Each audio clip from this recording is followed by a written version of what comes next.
not to do anything crazy. We have agreed it will be early tomorrow. I have to talk to my family and inform them about it. I officially plead guilty to the murder of Mr. Horacio Espinosa. Quiero amarte de una forma diferente, de otro modo, nunca igual al de otra gente.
Good evening, and thank you so much for creating time for us on this 25th day of the 8th month, the year 2021, a day when as a country we have recorded about 1,258 cases of COVID-19. The government is now looking for all strategies to ensure that as many Kenyans as possible are vaccinated. We'll be giving you details about this particular plan by the government, plus other issues that we have contained in our comprehensive news bulletin.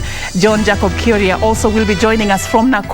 Today he's having a sit-down with the KOTU Secretary General Francis Atwoli to talk about, among other issues, the state of labor movement in Kenya and the BBI. What next following the Court of Appeal judgment? We got that and much more contained in this bulletin that begins right now. But first, here are the highlights.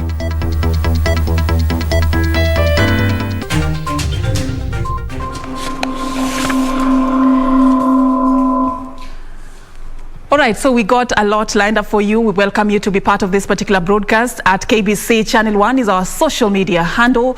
At Serfine_Achieng is where you can communicate with me directly, and also at Kioria. Use the hashtag Prime Edition as we kickstart this bulletin straight away. Now, on to matters COVID-19. The government is enlisting the support of the private sector in distributing and administering the COVID-19 vaccines in a bid to vaccinate at least 30 million Kenyans by the year 2022. COVID-19 Vaccine Task Force Chairperson Dr. Willis Halwale says the memorandum of understanding is being worked on that will focus on the framework on how the government will purchase the vaccines from funds pooled by the private sector, then task them with the distribution. So far, 2.5 million Kenyans have been vaccinated. That story begins our bulletin. The country has so far received a total of 3.6 million doses of COVID-19 vaccines. From these, 2.5 million Kenyans have been vaccinated, with nearly half of them fully. This is against a target of 30 million Kenyans being vaccinated by 2022. It is for this reason that the government is enlisting the support of the private sector in distribution of the vaccines. COVID-19 Vaccine Task Force Chairman Dr. Willis Ahwale said they will come up with a framework on how the partnership will work. The ministry has been in discussion with the private sector through KEPSA for almost the last 2 months, with drafting a memorandum of understanding on the role the private sector would play, and along the principles that during the pandemic, there will be no sale of COVID-19 vaccines. Secondly, the only importer and distributor of the vaccines will be Government of Kenya. Speaking during a media roundtable meeting on COVID-19 multiple vaccination deployment plan, Ahwale said the government will increase the vaccination posts from 800 to 3,000 in order to increase daily vaccination rate from 40,000 to 80,000 by September. He, however, said that there was no mandatory vaccination, only that the government was encouraging its staff, especially the ones most at risk, to get the jab. There's a strong encouragement that people need to take these vaccines. There could be different tactics to ensure that that strong encouragement goes through. And it's not only happening in Kenya, especially with other employers. You can see, even in Uganda, you've heard you can't enter parliament before you are fully vaccinated. You are hearing in other countries, people can't get to job and others. So that is the new norm if we have to beat this. Get strongly encouraged and get vaccinated. Meanwhile, the World Health Organization has donated to Kenya assorted medical equipment and PPEs worth 32.1 million shillings. While receiving the donation at Afya House, Ministry of Health Principal Secretary Susan Mochache called for sustained adherence to the COVID-19 prevention protocols. The most logical and the most strategic way for us to handle this is protect our most vulnerable population. And I can assure you, with a steady incoming of vaccines, particularly the ones that we have ordered, the 10 million, once we start getting a good steady supply, we will basically avail the vaccine to any Kenyan who is 18 years and above. But as things stand now, because of that constraint, please let us allow ourselves to first take care of who is most vulnerable and at risk of losing their lives because of COVID-19. Beatrice Gatonyengetich, Prime Edition. Thank you, Beatrice, for that report. Now let's stay with matters COVID-19 a little bit. Even as the government strives to increase the number of people being vaccinated against COVID-19, Kenyans have been cautioned against spreading propaganda that is causing apathy among the targeted population. Deputy President William Ruto is calling on religious leaders to take the lead in encouraging Kenyans to take the jab. Deputy President William Ruto met a section of the clergy from the Presbyterian Church of East Africa at his official residence in Karen, Nairobi. The DP challenged religious leaders to take the mantle in encouraging Kenyans to take the jab, warning against negative propaganda being spread about the COVID-19 vaccine. Kuna mambo madogo madogo hapo, propaganda hapo katikati. Wananchi wanaambiwa pengine chanjo iko na hii, pengine iko ile. Mimi nataka niwaambie, tuombe kila Mkenya wajitokeze, Wakenya wote katika kila sehemu ya Kenya wajitokeze ili tupate vaccination. And as Kenyans continue to take a beating from the economic downturn occasioned by the COVID-19 pandemic, the DP emphasized that the only safe way to reopen the economy is if the country manages to attain a herd immunity. Vaccination ndio njia itakayotusaidia tuweze kupunguza wale watu tunawapoteza, na pia itatusaidia kuhakikisha kwamba uchumi wetu inafunguliwa na tunarudi katika makazi zetu, ndio tuweze kupeleka taifa letu mbele. The meeting with the religious leaders is part of a series of meetings the DP has had with regional delegations as it crafts its 2022 political strategy. Remember, tonight we are also focusing on the state of Kenya's labor movement. John Jacob Kioria is going to be engaging the Secretary General of KOTU, Francis Atwoli. Here is what you should be expecting. You have a personal problem with the Deputy President of the Republic of Kenya? Never. Never.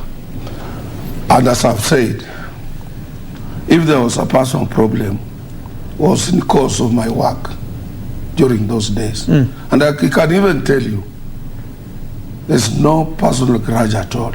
Even when he wanted to form that his political party, the one which marched to make Jubilee. URP. Yeah, he used to get people like Washiari monitoring from my house at Western Province. We have no any grudge at all. Now that interview coming your way shortly. Do stay with us and please continue interacting with us on social media at KBC Channel 1 at Serfine_Achieng at Kioria. The hashtag is Prime Edition. Now moving on, Equity Bank Managing Director Gerald Warui now says the bank has never had any banking relationship with deported Turkish national Harun Aydin. Warui on Wednesday told the National Assembly's Departmental Committee on Finance and National Planning that the bank has never advanced any credit facility to Aydin. The inquiry follows claims by Deputy President William Ruto that he helped the investor secure 15 billion shillings from Equity Bank. Its name over claims that it extended credit to Turkish businessman Harun Aydin. While appearing before the National Assembly Committee on Finance and Planning on Wednesday, Equity Bank Managing Director Gerald Warui said he is unaware of any transaction between the bank and the deported Turkish national. A relationship between Equity Bank, Kenya Limited, and the Day Group.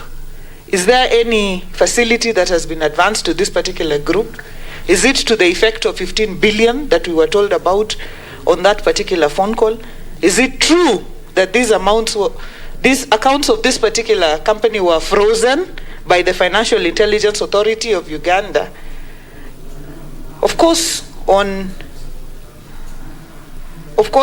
suspicion of money laundering. So I just wanted to make that question to you and not lend such an amount of money to Ugandan subsidiary. I think that's what I wanted to mention. And again, the name, the Turkish person, he has never had an account in Kenya, in our Equity Bank Kenya. Mr. Aydin was a stranger to us, like as he was to everyone else. So we had nothing to say about him because we do not know him.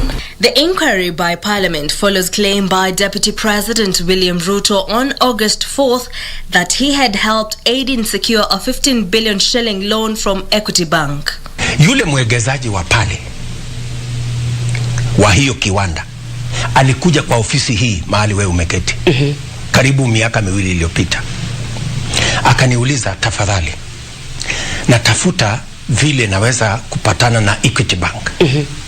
Kwa sababu nataka wanisaidie kufanya ile coordination ya vile nitapata pesa ya kuegeza. Mimi nikachukua simu, nikapigia simu Equity Bank, nikawaambia kuna mmoja wetu wa kutoka East Africa aliye hapa. Mko na branch Uganda. Msaidieni huyu mtu kama anaweza kufanya hiyo biashara anatafuta. Unanielewa?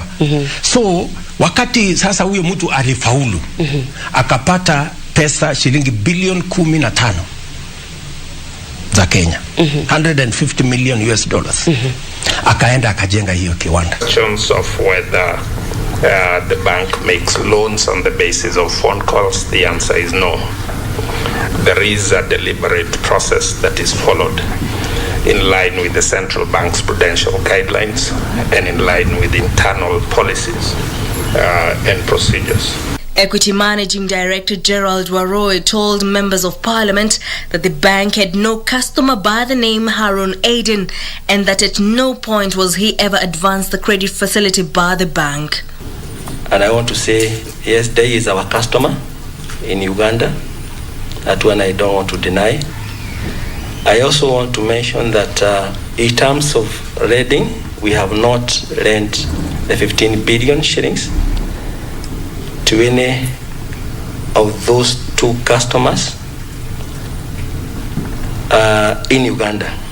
Equity Bank officials denied knowledge of money laundering links to a Ugandan pharmaceutical company linked to Aiden. As to Uganda, Madam Chair, Uganda cannot be able to give a loan of such an amount. And in that case, if they want to, they are sigo obriga, that is called the amount they can lend to any individual customer is capped, and is capped to a limit of about 2.2 billion, 2.3 billion. That is the much they can lend because of the capital requirements. Reporting for Prime Edition, I'm Jackie Wambiru. Now moving on, Directorate of Criminal Investigation has cleared Wiper Party leader Kalonzo Musyoka over claims he grabbed the National Youth Service land in Yatta. The Wiper Party leader received the findings of the DCI 7 months after he called for investigation into the claims made by Deputy President William Ruto. And as Kevin Washira reports, Kalonzo has hit back at the Deputy President, questioning his source of wealth. 7 months ago, Deputy President William Ruto claimed the Wiper Party leader Kalonzo Musyoka had grabbed 200 acres in Yatta from National Youth Service. Kalonzo Musyoka then moved to the Directorate of Criminal Investigations to probe the claims. On Wednesday, the DCI reportedly exonerated Kalonzo Musyoka over the land-grabbing claims that the property subject matter of his investigations is privately owned by Pastev Holdings Limited, which is a company associated with Dr. Stephen Kalonzo Musyoka after the property was purchased by Betraco Limited. According to DCI report, the land in question is owned by a company associated with Kalonzo Musyoka. The former vice president hit back at the Deputy President William Ruto, questioning his source of wealth. An entire river in Taita Taveta County was diverted to the detriment of local residents to serve interests of a land grabber. Today, thousands of our people in Taita Taveta County remain landless because of grabbing visited on them by Deputy President. He bought grabbed land with full knowledge because where his interests matter, his conscience takes a break. As he preaches a false hustler narrative, today the Deputy President owns 5 high-end helicopters piloted by white captains with an exclusive grabbed hangar at Wilson Airport. The ADC land, that is Agricultural Development Corporation land, in Laikipia was grabbed by William Ruto and must revert back to the state. Kalonzo, who has declared interest in the presidency in next year's general election, says he would recover stolen public wealth if he becomes president. Kevin Washira, Prime Edition. Thank you, Kevin, for that report. Now on to matters education. Nyeri, Nyamira, Mandera and Bomet counties are leading in the leading in the number of 2020 KCPE candidates who have joined Form 1 so far. Education Cabinet Secretary Professor George Magoha says it is illegal for parents to keep their children at home when the government has ensured that basic education is affordable. Education Cabinet Secretary Professor George Magoha has revealed that the registration of 2021 KCSE candidates has been concluded and there is a significant increase of 10.28% from last year's number. This, according to the CS, is an indication that the 100% transition program is effective. 100% transition by the government of His Excellency Uhuru Muigai Kenyatta has been very transformative. And I want to urge the public to ignore all those people making noise without facts. We have just continued, we have just completed the registration of candidates for KCSE for 2021, which will be taken in March of 2022. And the footprint of 100% transition is already there, because we have a 10.28% increase between last year and this year. Nyeri, Nyamira, Mandera and Bomet are some of the counties that have achieved the 100% transition of last year's KCPE candidates to Form 1, with coastal region registering lower figures. However, Professor Magoha says the mop-up exercise is set to continue until all learners are taken to school, irrespective of their economic backgrounds. I would like to re-emphasize, without the mockery of the people that are saying it is far much better for our children to be in school than to be loitering in the slums. Government is providing money, and I want to say this for the purposes of disabusing the minds of the people. And we were in London with His Excellency the President and many other countries when we were raising money for poor children. And Kenya is the one that is providing the highest amount of capitation for education in the whole of Africa. So do not listen to the evil naysayers, because they actually don't know what they are talking about. This year spoke when he led a mop-up exercise for learners yet to join Form 1 in Nyalenda slum in Kisumu County. Wycliffe Okech, Prime Edition, Kisumu County. All right, that report takes us to our first break, and Wangeshi and I will be taking a break. But remember, there's still more lined up ahead. John Jacob Kioria will be having that sit-down with COTU Secretary General Francis Atwoli in the course of this particular broadcast. Do not miss that. Plus, we got Caroline Njenga with the latest in the world of business, and Richard Munga with sports coming all in this particular bulletin. Do stay with us.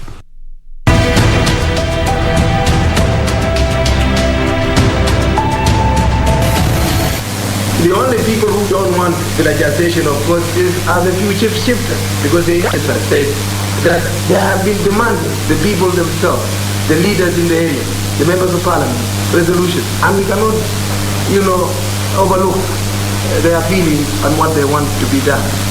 And what governs one's life, particularly in this area, is how their cattle can obtain grazing. That's why government puts manjas or an area where they can be protected, so that their cattle can graze within a certain area this time, and then move on to another area to allow grass to grow in the area which they were grazing in the past, and so on.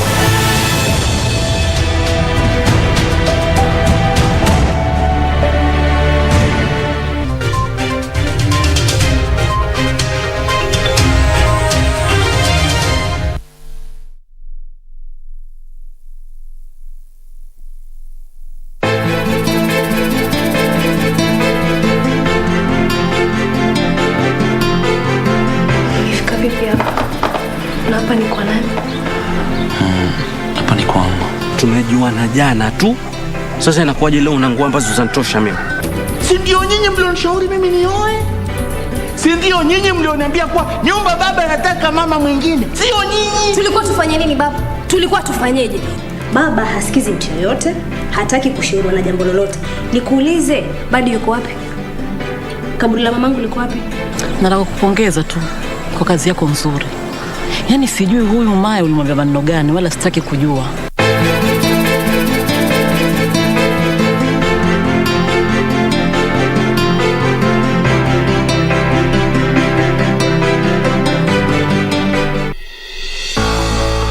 One year ago, President Uhuru Kenyatta consolidated the operations of three key entities: the Kenya Ports Authority, the Kenya Pipeline Company, and the Kenya Railways Corporation. These three entities, they have a combined total asset of about 1.4 trillion Kenya shillings. 12 months down the line, has the sailing been smooth for KTLN? These things are not easy to melt together. These are institutions with histories. One, two, going back as more than 100 years. These are not institutions that will easily. So there is it is hard work. It's enjoyable work because you can see the end game. Getting there is not easy, but we will. This week on Inside Government, we track the performance of KTLN in trying to smoothen up the operations of these three entities, we talked to the chair of ICDC, John Gumi, on the progress of making Kenya a logistic and transport hub in the region.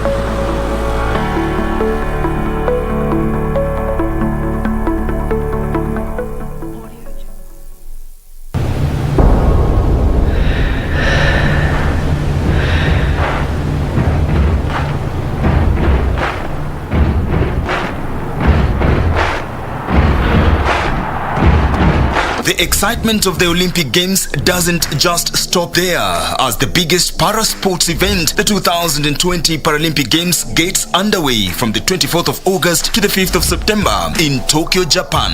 So, get ready to be inspired by these sportsmen and women with outstanding abilities, and look out for Team Kenya too in their quest for glory by watching all the highlights daily on KBC Channel 1, your true sports partner.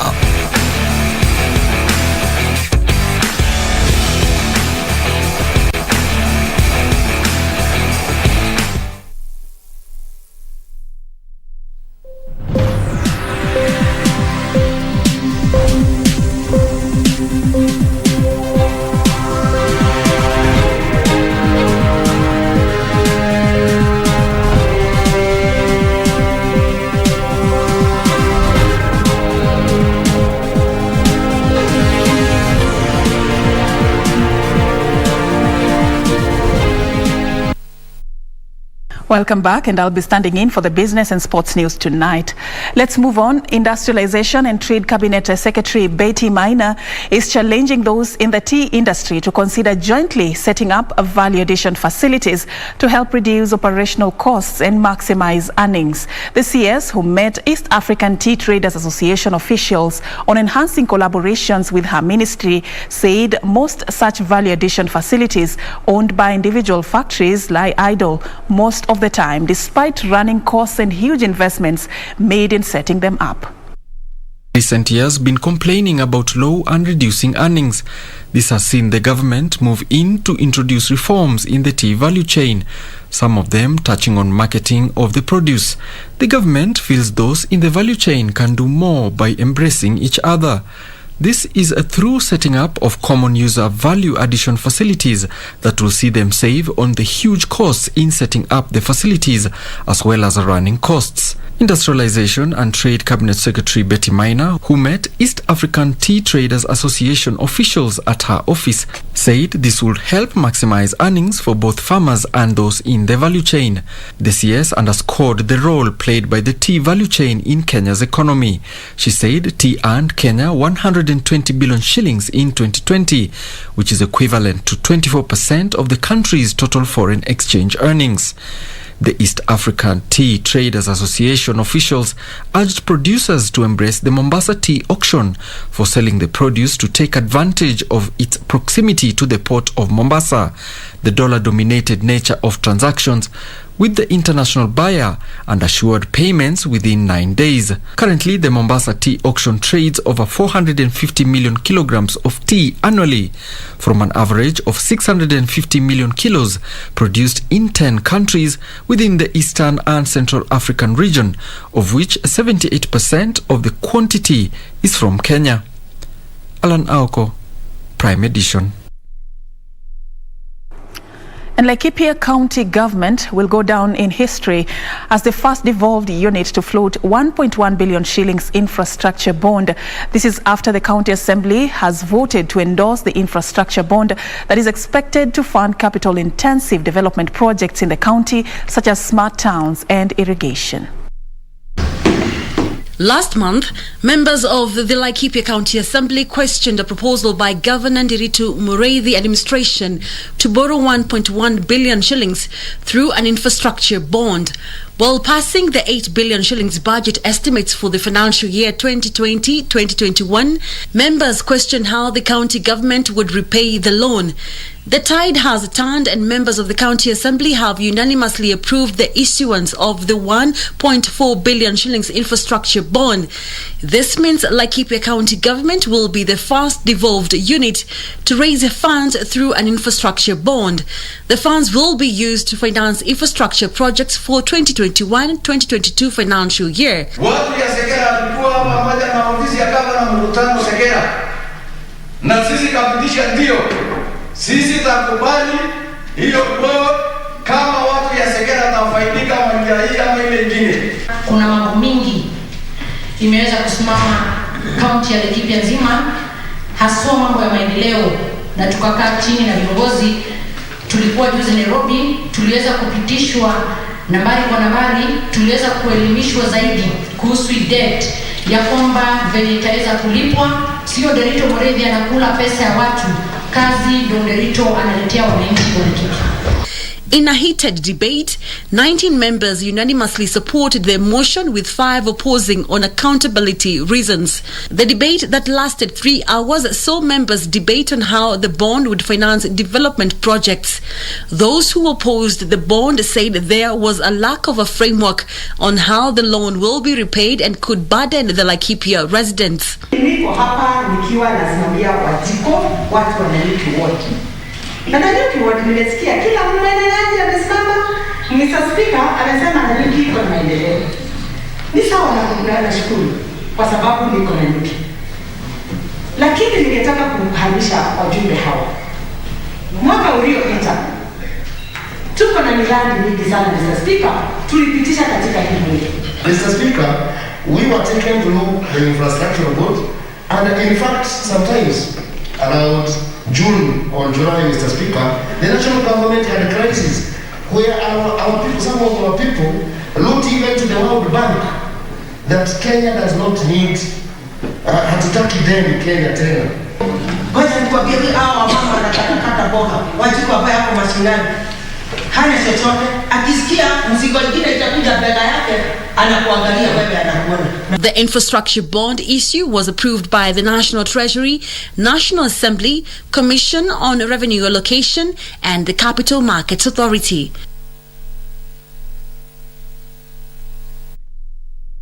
Now moving on, the annual wildebeest migration is on at the Masai Mara National Reserve. Tourism Cabinet Secretary Najib Balala is urging global travelers to come and witness the annual spectacle while having a taste of the unique and authentic safari experience. The wildebeest migration, branded as Africa's greatest wildlife manifestation, attracts thousands of tourists across the globe to the Masai Mara National Reserve.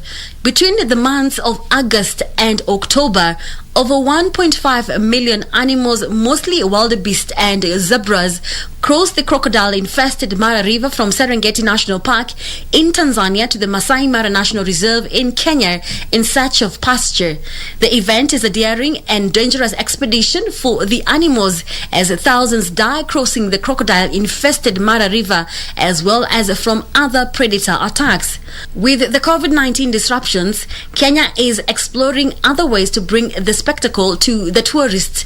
This includes social media platforms such as TikTok. We want to use the social media and you by #MagicalKenya to support tourism, both balancing between lives and livelihood. So yes, we want to open up business, but we want also to have safe destination as Kenya. Kenya is using social media platforms to raise awareness around biodiversity, conservation, and inspire action towards wildlife protection worldwide. Definitely every August to October, we can see the wildebeest migration and crossing across this beautiful river. And yes, it's exciting to see hundreds of thousands of wildebeest coming into this area. Balala says the government is keen on strategic collaborations to position Kenya as a preferred tourist destination. Now away from business, moving on, the government has adopted a multi-sectorial approach in fostering peace ahead of next general election. Interior Cabinet Secretary Dr. Fred Matiang'i says that besides security measures put in place, they are working closely with faith-based organizations and players in different sectors of the economy to propagate peace to avert a repeat of election-related mayhem. With barely a year to the next general election, the government is not relenting in avoiding a recurrence of election violence. Speaking during the 64th National Council of Churches of Kenya General Assembly, Interior Cabinet Secretary Dr. Fred Matiang'i says among those measures is the involvement of faith-based organizations in peace-building programs.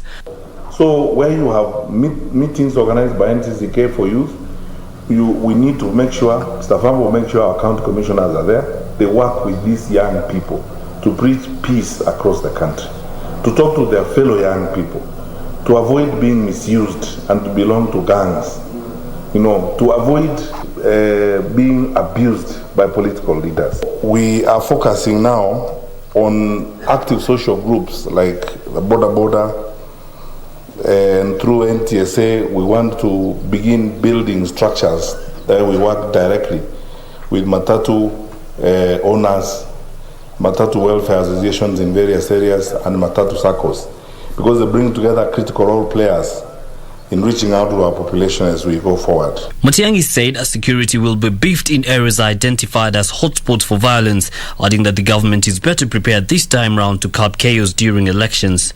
I am satisfied that this time around we're even better prepared than we were in the past, because we also have learned. We would like to have an election where not a single bullet is shot, not a single mwananchi is hurt, no one is displaced, and everyone who is able to participate in the electoral process participates peacefully. He also cautioned the youth against being misused by politicians to engage in divisive politics and violence for monetary gain. Say no to violence, say no to division of the country, say no to ethnicity, say no to all these negative aspects that will destroy our society. No to bad leadership. Yusufar reporting for Prime Edition.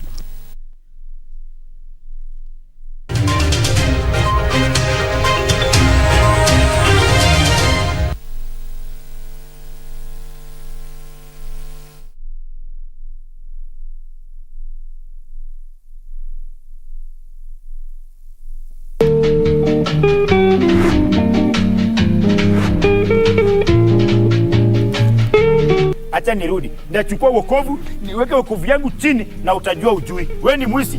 Nini mzee? Mimi ni kijana. Ngoja uulizwe maswali. Sasa wao kijiita kijana, sisi tutakiita nini? Mimi ni pipi ongeki. Si ndio hiyo sasa nifananisha na mwanamke na mimi si mwanamke. Tatani atindwe. Kechucha. Sema ukweli hii koti kuachilie. Enga mama. Ngoja, sikiza. Usi mzee, usi mama ni mheshimiwa. Enga mwambia sichukue sheria kwa mikono zake. Ala. Sichukue sheria kwa mikono zake.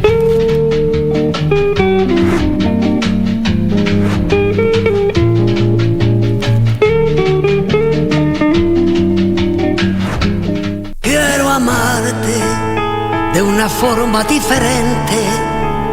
De otro modo. And when I give my word, I stand by it. So if the deposit is made today, first thing tomorrow I will go to the precinct and I'll declare that it was I who killed Horacio Espinoza and not your brother. Please try to stop my brother from pleading guilty on the day of his trial. Tell him it's for Amaya's sake. Because if the land she'll cede to Cesar, then he shouldn't worry because I will see to it that this does not happen. Tell him not to do anything crazy. We have agreed it will be early tomorrow. I have to talk to my family and inform them about it. I officially plead guilty to the murder of Mr. Horacio Espinoza. Quiero amarte de una forma diferente, de otro modo, nunca igual al de otra gente.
It's now time for us to focus on the sports and news.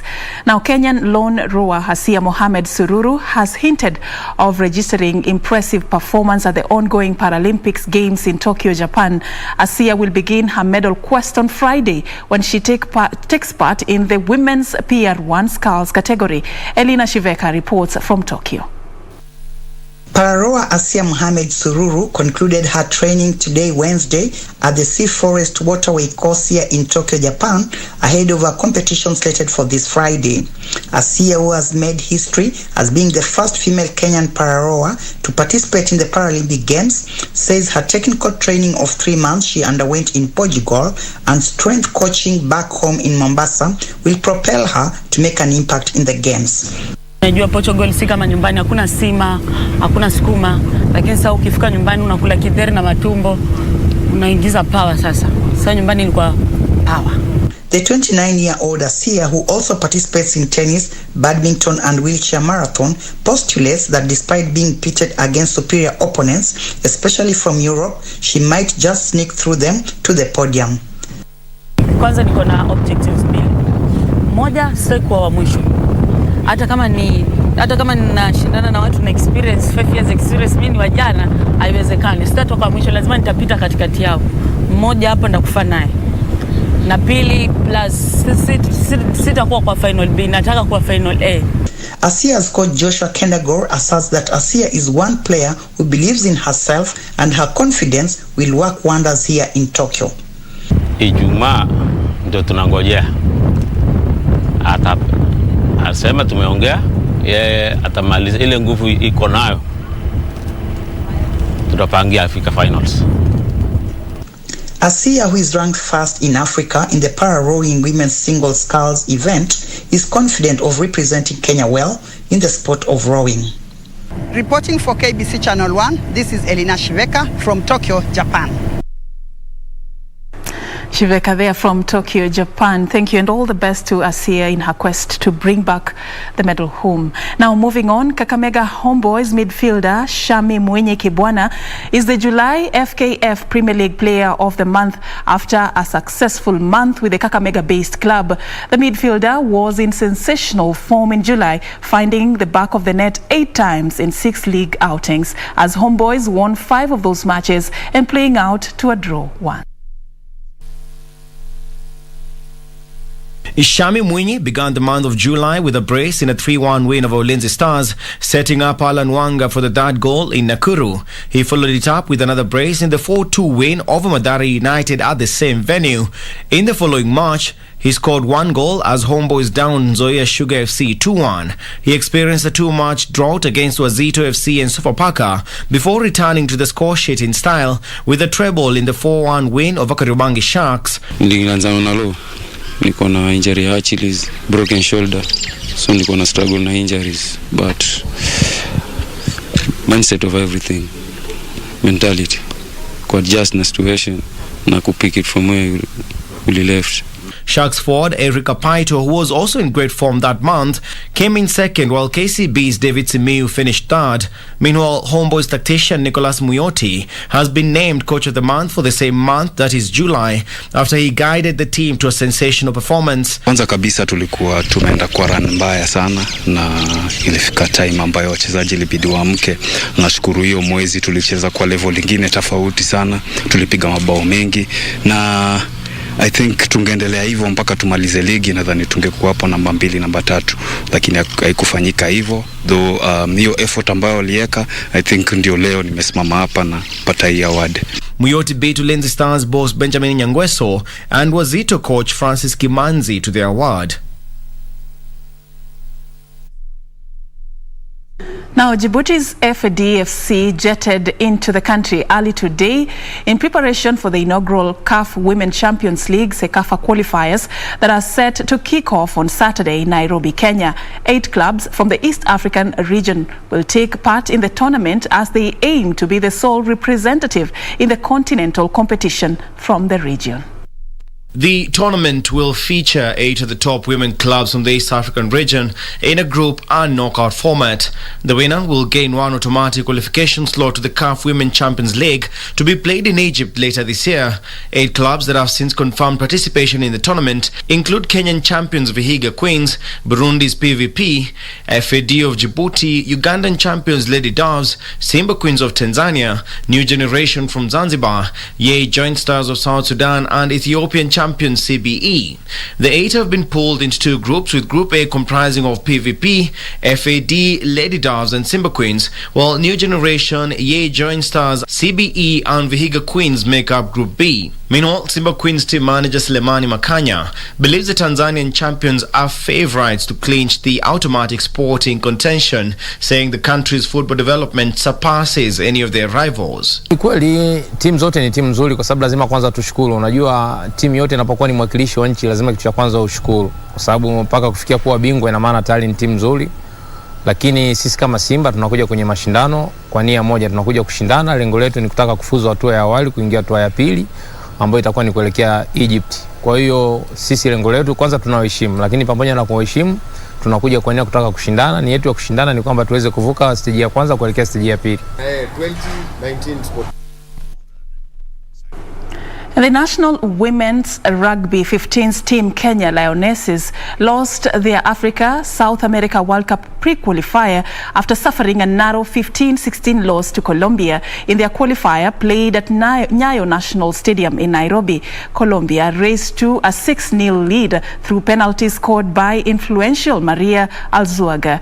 Colombia further widened their lead after Maria touched down for their first try with 6 minutes to go. Kenya reduced the deficit, with Leah Wambui crossing the white line to bring the scores at 11-7 at halftime. Lionesses picked up from where they had left in the second half through Grace Adhiambo's penalty and Janet Okello's try. However, Colombia broke the hearts of Lionesses when Maria crossed the line to score the winning try that took her side through the tournament set for Dubai in January 2022. The 2022 Women's Rugby World Cup is scheduled for New Zealand in October.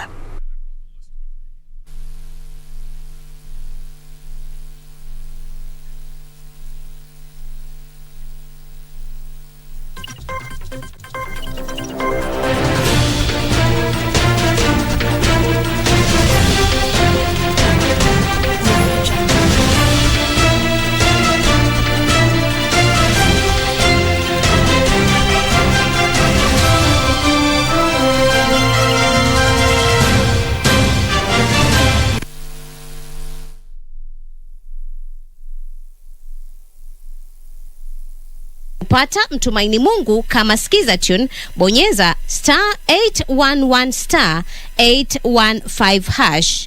Mtumaini Mwenyezi Mungu kwa moyo wako wote, wala usitegemee akili zako mwenyewe.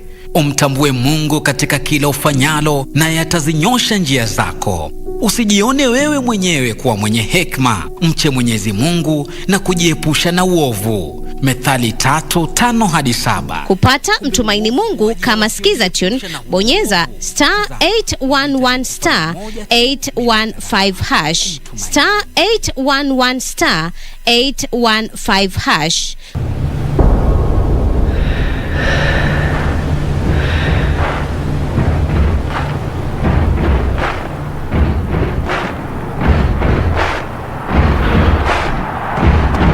The excitement of the Olympic Games doesn't just stop there, as the biggest para-sports event, the 2020 Paralympic Games, gets underway from the 24th of August to the 5th of September in Tokyo, Japan.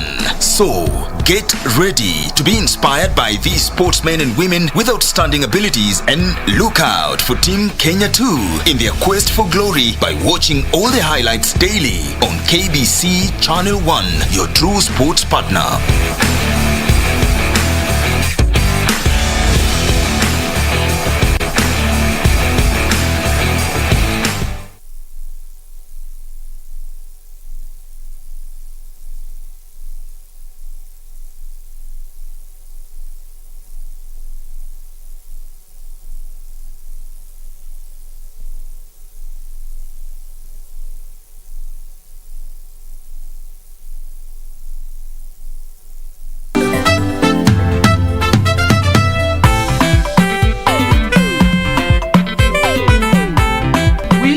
discuss, you cabbage face. This kind of speech is for those who use their brains. You, on the other hand, could use water and soap. Guys! Julia and Vala, I've eaten all the food. Now we are going to die in the jungle. Will you keep your voice down? You know, I had no plan of going out like this, just so you know. And Julia, just know you are the worst planner in the history of planning. What is your problem, eh? Why can't you just enjoy the trip like the rest of us? We might have taken the wrong van. Whose van is this? I'm feeling the music in the air. Classmates, every Saturday on KBC.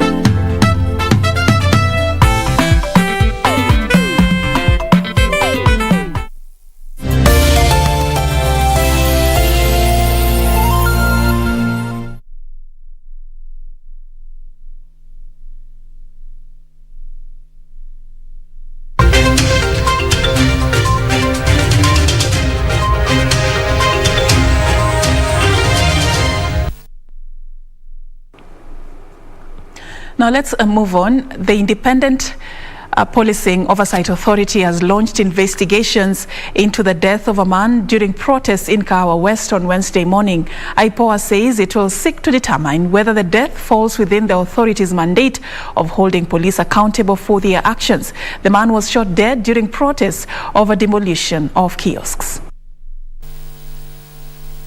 Traffic along the Thika Superhighway was disrupted on Wednesday morning after traders in KAHAWA West engaged police in running battles over the demolitions of structures in the area. A man allegedly died in the ensuing violence. No one came here to shoot anybody. Our main purpose was to disperse. Kama mtu amepigwa na stray bullet, that must have been a stray bullet. No one names anyone.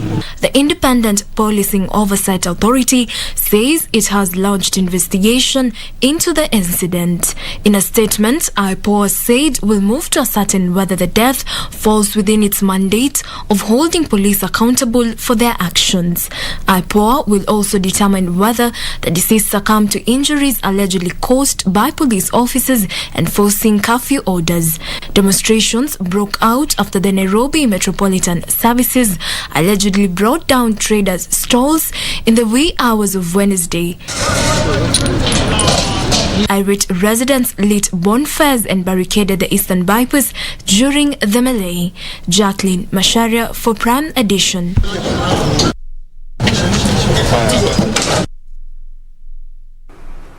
All right, and along the corridors of justice, Evans Juma Wanjala, the man accused of multiple killings in Moy's Bridge, has pleaded not guilty. Wanjala, who was on Wednesday charged in a Kapenguria court with 3 counts of murder, is alleged to have killed 5 children in Moy's Bridge, Uasin Gishu County. Serfine Robi with that report. A day after he was declared fit to stand trial, Evans Juma Wanjala has been arraigned in court. The self-confessed serial killer, however, pleaded not guilty to 3 counts of murder before the High Court in Kapenguria. Evans Juma Wanjala is accused of killing 5 young girls in Moy's Bridge, Uasin Gishu County between December 2019 and June 2021. Justice Bononga directed the case be mentioned on the 8th of September at the Eldoret High Court. Hiyo mambo yote yatashughulikiwa na jaji atakuwa na hiyo majukumu mnamo wa tarehe 8 mwezi wa 9 kule Eldoret. Meanwhile, Mohammed Said Shute has filed a petition in court against Marsabit Governor Mohammed Mohammed Ali of alleged misappropriation of 119 million shillings allocated for the COVID-19 pandemic response in the county. The petitioner wants the court to order the governor to present statements of account on all statutory deductions and remittance and pensions made from all county staff from the period of 2017 to June 2021, and the respondents compelled to pay all the pending and audited bills from the said years and their personal accounts be audited in order to enable him know how the funds were spent. Finally, After a long wait for justice for 3 years, the SOLAI Dam case where 48 people lost their lives is set to kick off in 2 weeks at the Naivasha Law Courts. This follows a directive by the High Court to allow the victims of the tragedy be represented in court by Senior Counsel John Chigete. The judge had earlier on noted that the victims of the case who were represented by the DPP were never given a chance to have their grievances heard. For Primetime Edition, I'm Serfine Robbie.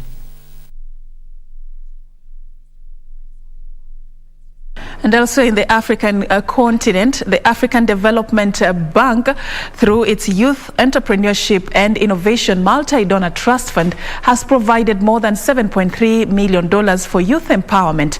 The bank says the funds will cover project preparation and co-financing for bank projects that emphasize on employability, entrepreneurship, and job creation. Here are the details of this and other stories from across the African continent.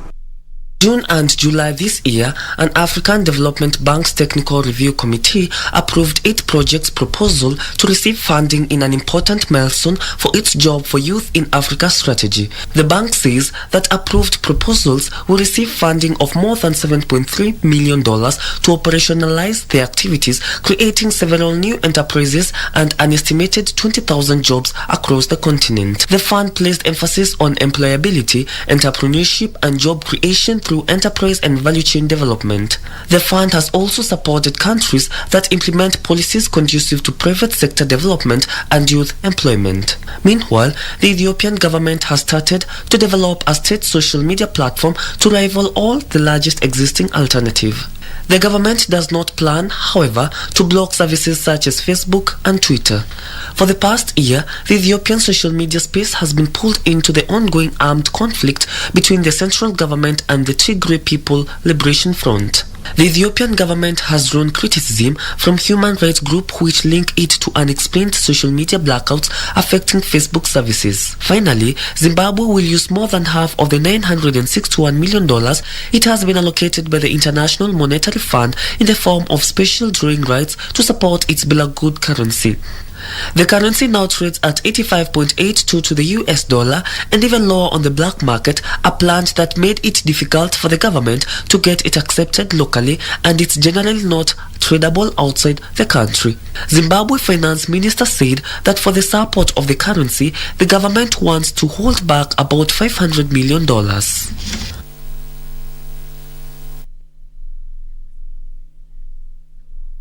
All right, this far, mine here is done. Thank you so much for watching this far. But remember, we are going to be focusing on the state of Kenya's labor movement. I'm now going to be handing it over to John Jacob Kioria.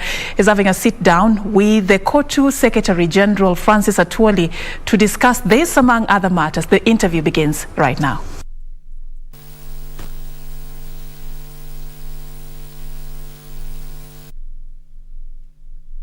Tonight we are talking to the KOTU Secretary General Francis Atwoli with so many honors, NOM, CBS, MBS, EBS, and he's with us tonight as we talk about Kenya's labor force and the politics around it, and we're talking to him tonight. And by the way, did you know that Francis Atwoli has written a book, and this book is called Francis Atwoli, Fame, Force and Fury.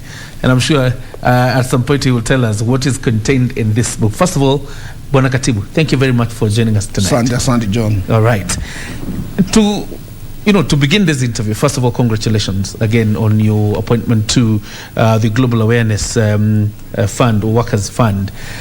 Probably you can begin by telling us what this means for Kenya, the significance of this position you got the other day. What people don't understand. Yeah. Because I saw some people who don't understand about trade union funds and how they operate, trying to argue. We have several funds that even some are currently still assisting Kenya. One of the funds we have internationally is HIV fund, which workers use to sensitize on issues related to HIV and AIDS. That is a special fund. We have child labor fund, which also the ILO is deeply involved in, to make sure that our children goes to school. We have such like funds. We have Women Empowerment Fund. That is a fund that assists women to acquire various positions even outside labor movement, both locally and internationally. The other fund we have is Solidarity Fund. That one we have at our International Trade Union Confederation, based in Belgium, Brussels, where I'm the vice president. So we have a lot of funds. This awareness fund is a simple fund that if something that is emerging big and it will cause a big challenge like COVID-19 now we have, which has eaten into jobs, which have eaten into a lot of economies, and which has brought about a lot of changes in the world of work, introduced a lot of things, banned meetings and what have you. We have got to create, we have got to get subjects that can have some topics that will have to leverage what currently is taking place and so on, by creating more awareness to workers that this is now the way forward. You keep referencing ILO, and you've been re-elected again and again into ILO. What is this that Francis Atwoli has, that makes him, keep getting re-elected into the International Labour Organization, and representing how many countries? 54? These are African, where I'm African the president. Countries. I'm the president of the Organization of the African Trade Union Unit. I speak for Africa. We in 54 countries. The Organization of the African Trade Union Unity works closely with the African Union on issues of labor on the continent. And it also prepares Africa. It used to prepare Africa before the ILO conference, so that if there is anything that as a continent we need, we must be prepared. This is where I come from, and it is not only that. Here where we are sitting in the offices of Kenya Plantation and Agricultural Workers Union. This is an organization that sponsored me to COTU job. COTU, that is Central Organization of Trade Unions. That was 2001. COTU sponsored me to be the president of the East African Trade Union Confederation, whose offices are in Arusha, 5 East African countries. I stayed on that job for 15 years. I handed over a year ago to a Ugandan who is now doing that. That job also sponsored me to be the president of the larger trade union federation of Eastern Africa, from Madagascar to Eritrea, whose offices are in Khartoum, Sudan. Remember, I've told you right now what is happening in Sudan, the initiatives we are trying to do, to make, to bring peace around and to allow trade union movement operate freely in that country. That organization is the one also, the larger 14 Eastern African countries. It is the one which marketed me to become the president of the Organization of the African Trade Union Unity in the year of 2004 during the month of April in Algeria, so I was elected. Now, from 2004, I've been speaking for Africa as the president. Now, globally, I am the vice president of the International Trade Union Confederation. I've been number 2 for some time, so I'm now serving my 3rd term, 3rd or 4th term as the vice president of ITUC. ITUC is a global trade union organization. And with all that and what have you, and I want also to take opportunity to thank Kenyan workers. They have supported me since from 2001, and they're the ones who made me to be known all over the world. And now I can keep on being re-elected as a member of the ILO governing body. You talk about COVID-19, and there's no doubt the amount of damage it has caused in terms of Kenya's labor force. In fact, 1.7 million people lost jobs 3 months after COVID came into the country. In May this year, the Federation of Kenya Employers has released a report that says 4 million people have lost jobs so far. Your critics say that the COTU Secretary General has obsessed himself so much with politics and has forgotten about Kenyans. workforce that is being affected by COVID-19. How would you respond? That is why it is good people to be really educated. You can go to school up to university, have several degrees, but you are not educated. That is an argument that can be pursued by a person who is not educated. And to be educated does not mean that you must go through formal school or formal university education and what have you. If you see the people who are arguing like that, they are all graduates. Some are PhD holders. You know, politics starts in your house. When you hear your children, your wife, talking about shortages, today we don't have milk in this house, today we don't have salt, today we don't have school fees for our children, today we don't have, they are politicking. Politics is all about shortages. What is missing? That is politics. So everybody is in politics, including your children. But in the labor movement is fundamental.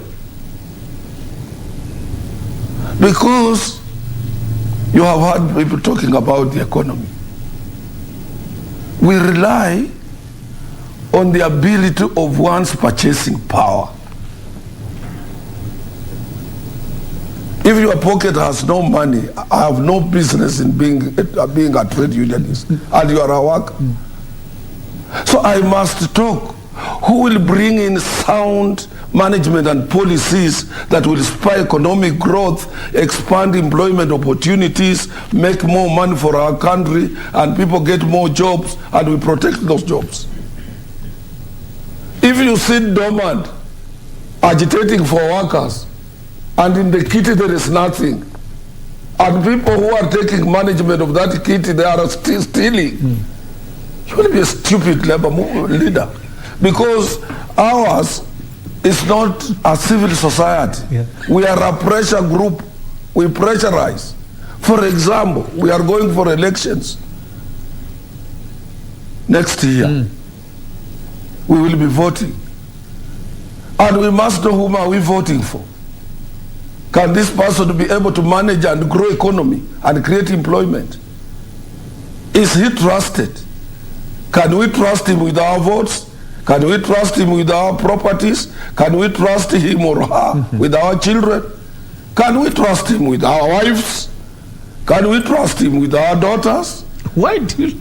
Can we trust him with us? You see, these are the things that we are talking about to create, and when we are creating awareness, telling you people that for us to grow economy, to have a robust economy that can create employment, I will tell you what, when Kibaki came in, 2002, I am Kanu up to now. We had run down this economy.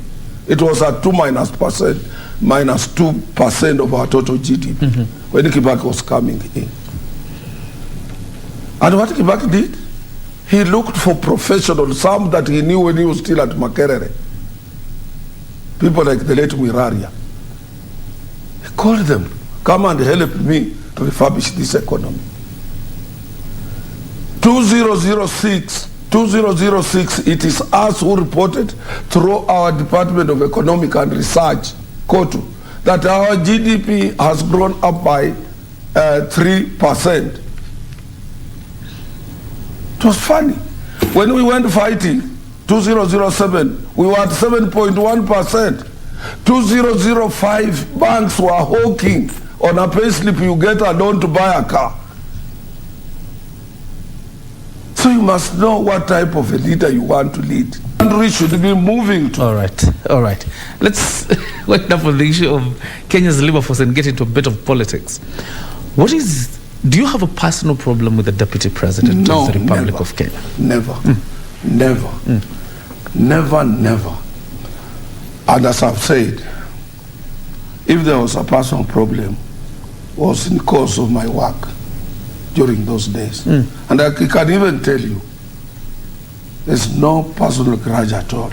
Even when he wanted to form that his political party, the one which merged to make Jubilee. URP. Yeah, he used to get people like Washari monitoring from my house at Western Province. We have no any grudge at all. The only problem, let me tell you, that we had And immediately they assumed presidency. He summoned us as court in his office. The deputy president? Yeah. Okay. And he had a lot of good plans with the NSSF. And I've been sitting on an NSSF board. Then when we looked at his plans and what have you, we said these plans, if they are not tested, we might lose billions and billions of workers' money. So I said no. That was one. So I said, when I said no, I think when they were constituting, immediately they constituted ministries. And he posted Mr. Kambi Kazungu at the Labour Minister as a Minister for Labour. There's a young boy that I protected and I employed him. It's called Langat, as a finance officer. He was made the managing trustee at that particular time. He brought somebody, they changed the board, brought somebody called Adan Mohammed, that board.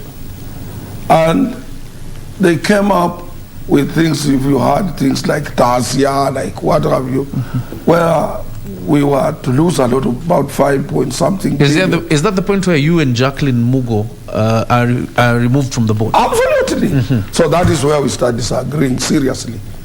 And also, you know, I didn't like this question of somebody up to now. Here, these are our officers.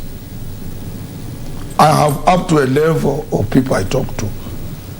I cannot talk to a lowest person in a department and tell, or even in accounts, and tell this person, this is what I want you to do, or give this, when you are on top. And then when you are supposed to protect the interests of Kenyans and what have you, those are some of the things we couldn't do. I saw it couldn't, I couldn't reconcile that. And you're saying he used to call juniors? No, I'm not saying him, but you know, when in a system, when you get a young man tells you, I've been forced to provide this tender to so and so, I've been called, you don't know what's called the young man, I've been told to do this, you know, things that are not adding up. And I personally wasn't happy, because for us to, as I've told you, to have organizations that can create employment, organizations that we have, organizations that we inherited from our forefathers, we must improve them, not to destroy them. Let me tell you, like NHIF is destroyed, National Hospital Insurance Fund, go there, with all those billions it had, you see, they cannot be able now to balance their books and what have you.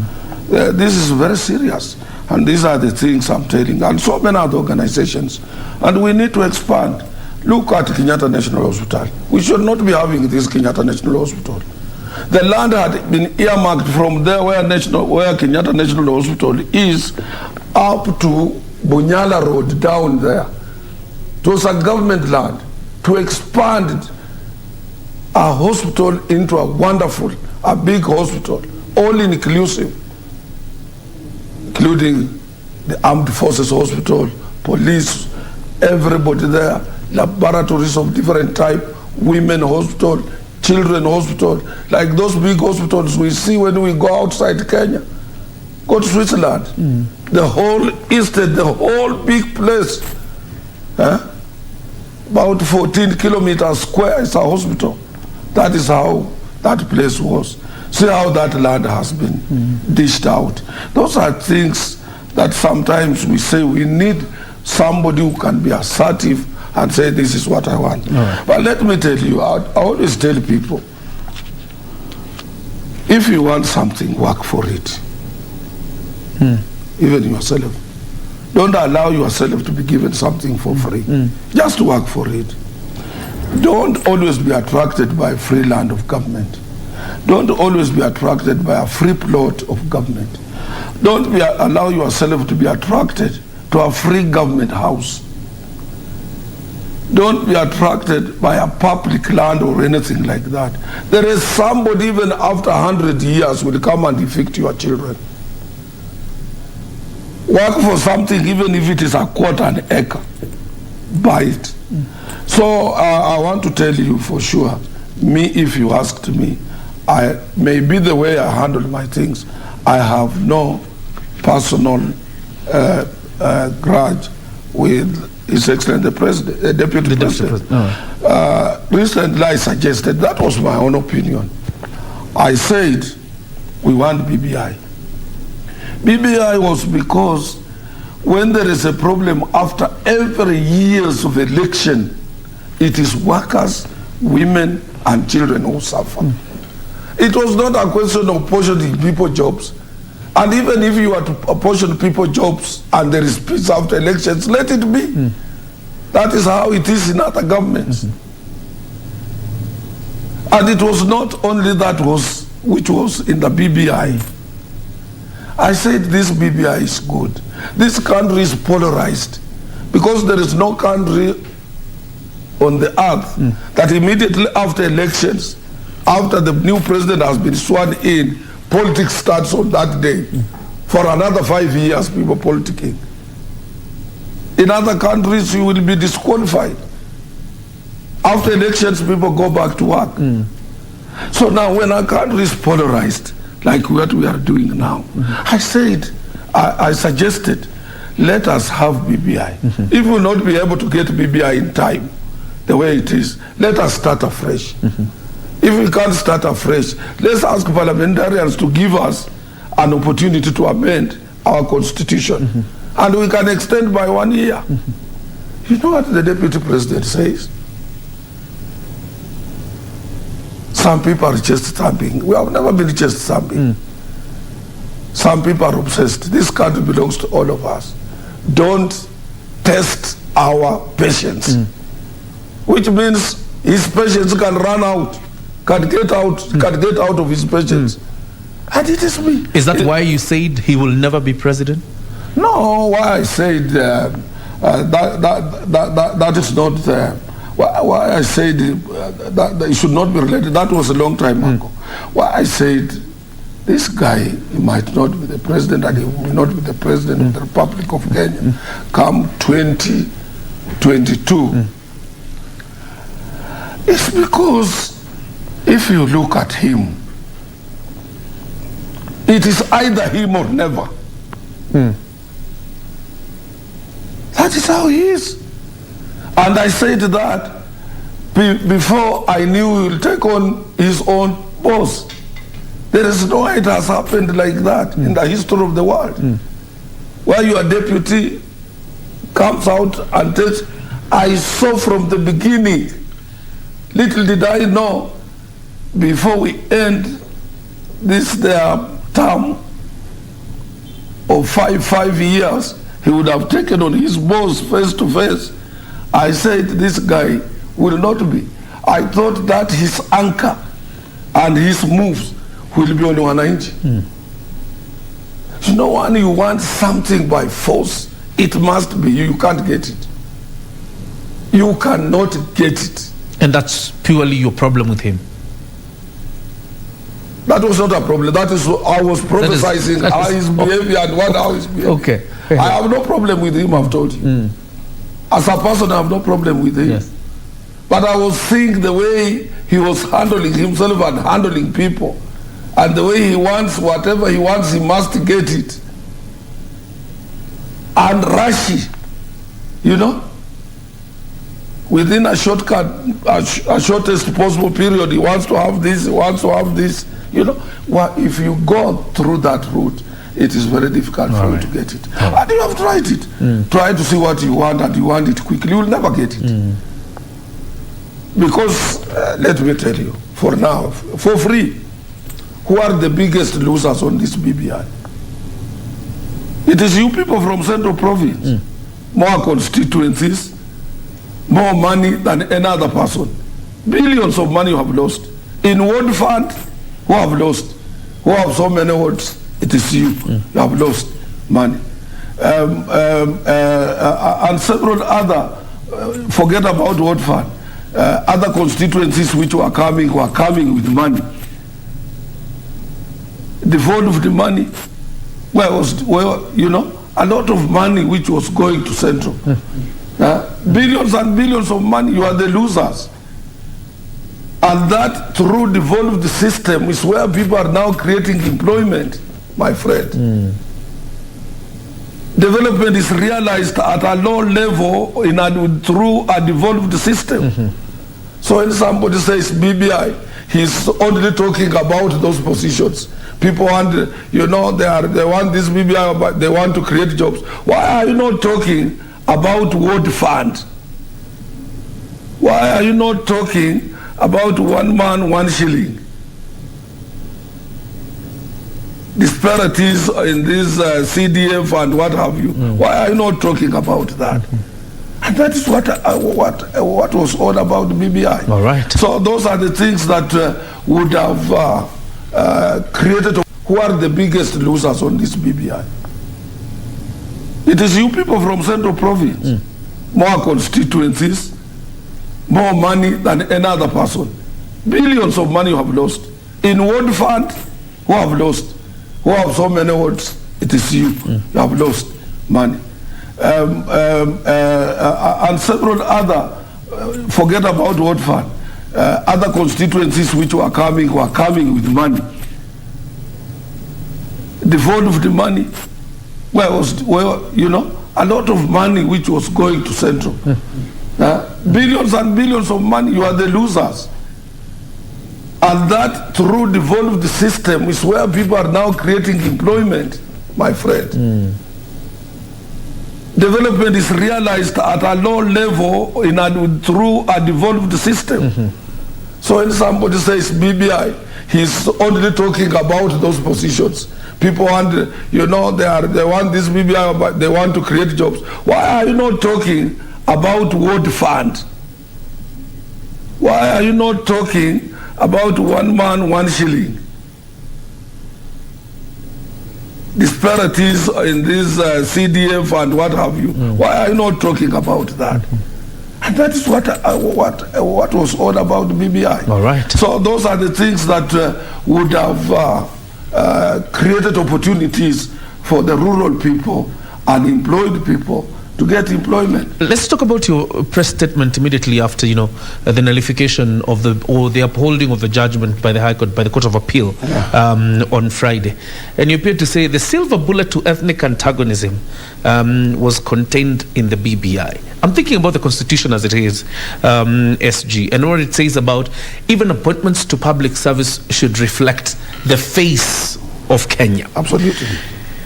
Is our problem, or is our ethnic antagonism a problem of how the Constitution looks, or a problem of the people who were supposed to do these jobs failing to do them the way the Constitution stipulates?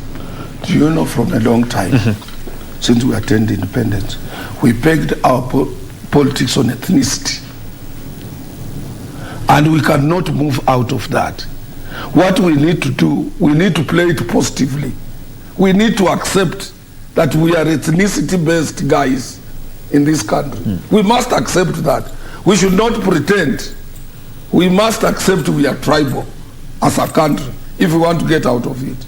Once we agree that we are tribal, we will know how to balance these tribes.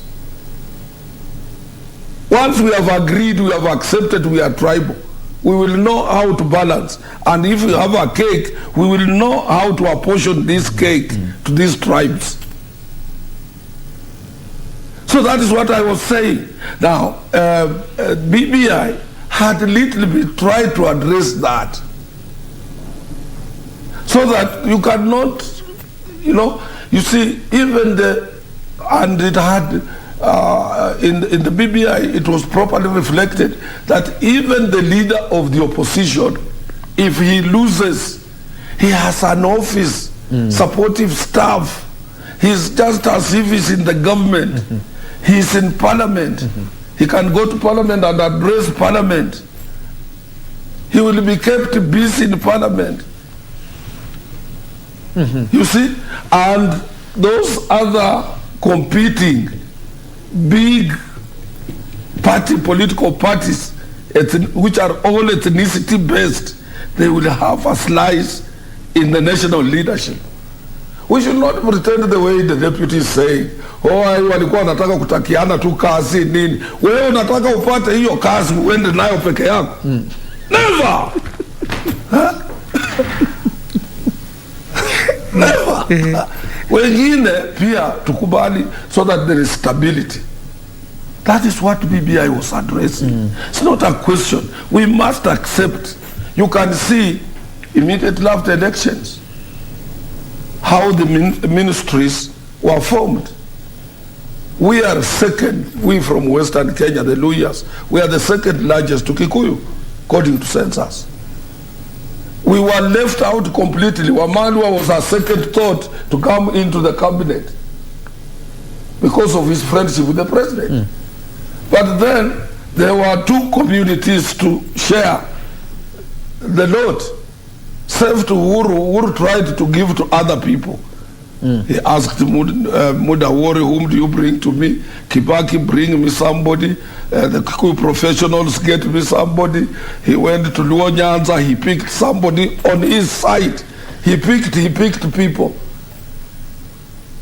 But on his side, look at it at the first, who are his ministers in the first 2013, after 2013 election government? Who are his ministers? So this is what we are saying. To cure this, we must accept. People are not saying that. He's saying to apportion. All these people, BBI was fighting to give some people jobs. Whom did he give jobs immediately after 2013 elections? Another tribe. Even we who are his neighbors. Whom did he propose for a ministerial position? So we are saying if we would have accepted we are communities, there are 20 positions for cabinet secretaries. We are 43 communities and we want to have assistant ministers. Let every area, get one, because we have accepted. But we should not live in denial that we are not tribal, that we are not ethnicity-based people. We must accept. All right. After this BBI ruling, and of course we saw the Council of Governors saying that they will sponsor a bill through Parliament now to push to forward these changes from the BBI and make them, a parliamentary initiative. As one of the proponents of BBI, is that a route you're thinking about? Going through the parliamentary initiative way? No, I mean, in my statement, if you listen to me carefully, I said, let's put this BBI business behind us. That is it? Yeah, let's come together. And I said, whoever will be elected, even Ruto himself who is talking now, the deputy president, if he's elected, he will revisit this constitution 10 times, 20 times.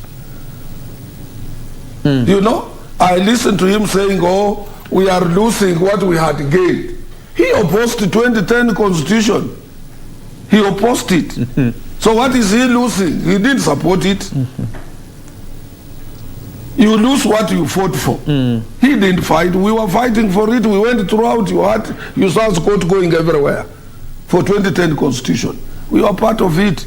We wanted to be reflected as it is in Article 41 of the current constitution. It is us who can say we are losing. He didn't support it. So what I'm trying to tell you is even him, he will be forced to amend, because after 10 years, and even when they were accepting this document, they said, I need about 80-70% is okay, but 20% we will revisit after promulgation. And this is what BBI was addressing. But you can't say, even him, there are some other areas he will have to revisit to make sure that this constitution is, and you will see, even he might not be elected now, but he will be elected in the future. If he's alive, he's a hard-working person, he's a shrewd politician, he's a mover, he can move, he can contradict himself, and he can also propose what he thinks people can buy.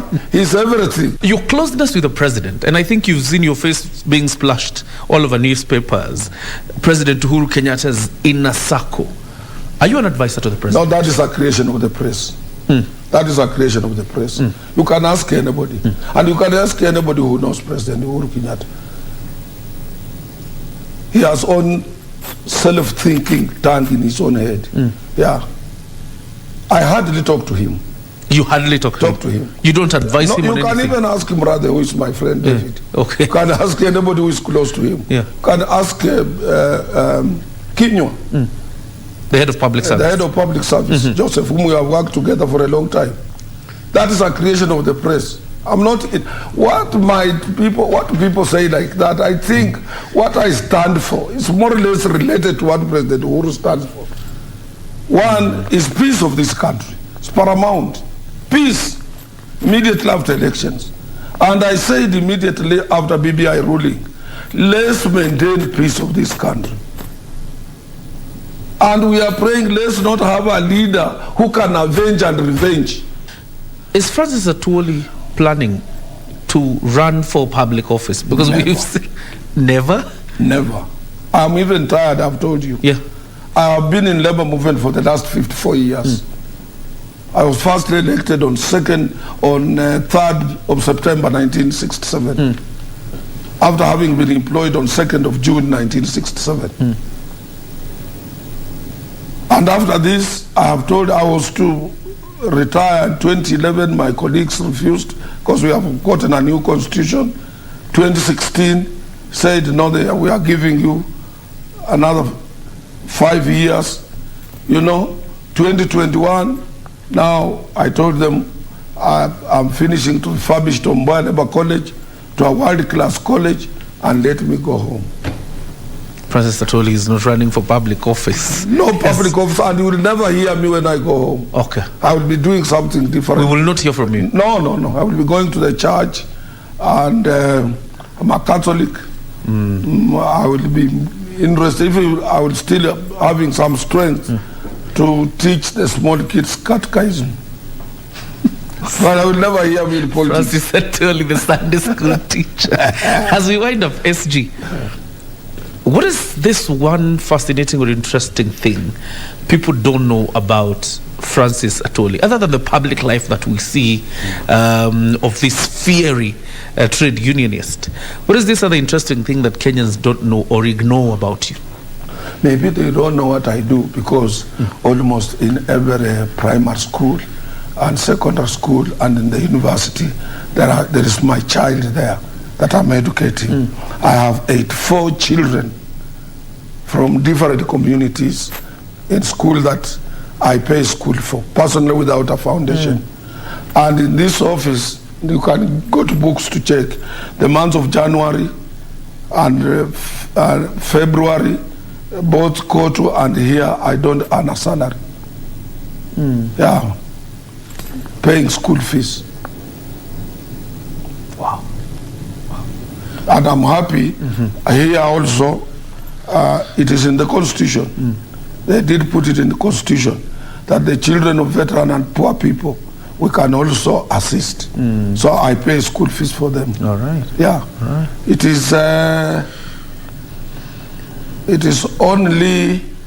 was yesterday, in fact, when a friend who knows what I'm doing said, Francis, this year we will assist you. We will supplement. Because he found me writing checks to the children who are joining universities from 30th, my own book. And then he said he was going to donate 1 million shillings to that particular fund. But I don't ask for donations. Okay. It was fortunate that he was in my office. Okay. Yeah. All right. So that is what people don't know about me. I assist so many children. And I've assisted some are employed, some are doctors, some have finished universities. And that is my happiness. That is my happiness. All right. All right. Thank you very much, SG, for joining us tonight. Indeed, we are humbled to speak to you and your the steps you're taking towards improving Kenya's labor force. And again, like you said, politics and workforce are tied together. Yeah, absolutely. They are tied together. Right. And people don't understand. They think he's doing a lot of politics. I'm warning you, if you want to build your economy, let not so and so be. Somebody else will find somebody who will carry away even the central bank. of Kenya with him. All right. And then he will have a lot of problems. And don't come to me because I would have already retired. Francis Atwoli, the Secretary General of the Central Organization of Trade Unions, speaking to us tonight. And thank you very much for watching Prime Edition. Continue watching Channel 1. Thank you, John. Thank you.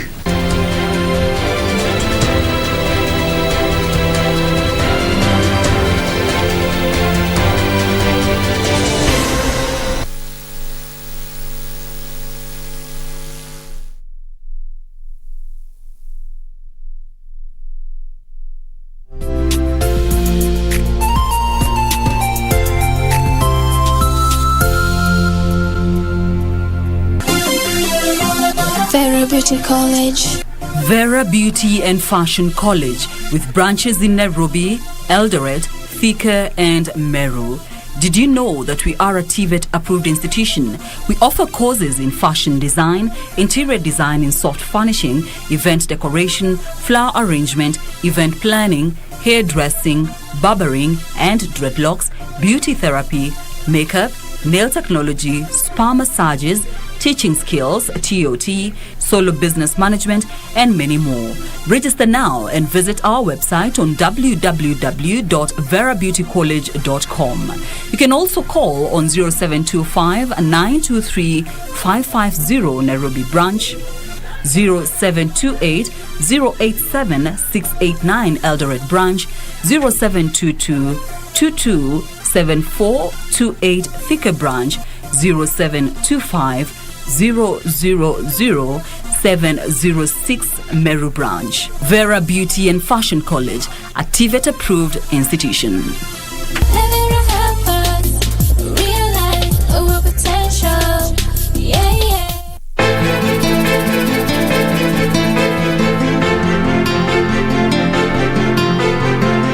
Ifika vipi hapa? Na hapa ni kwa nani?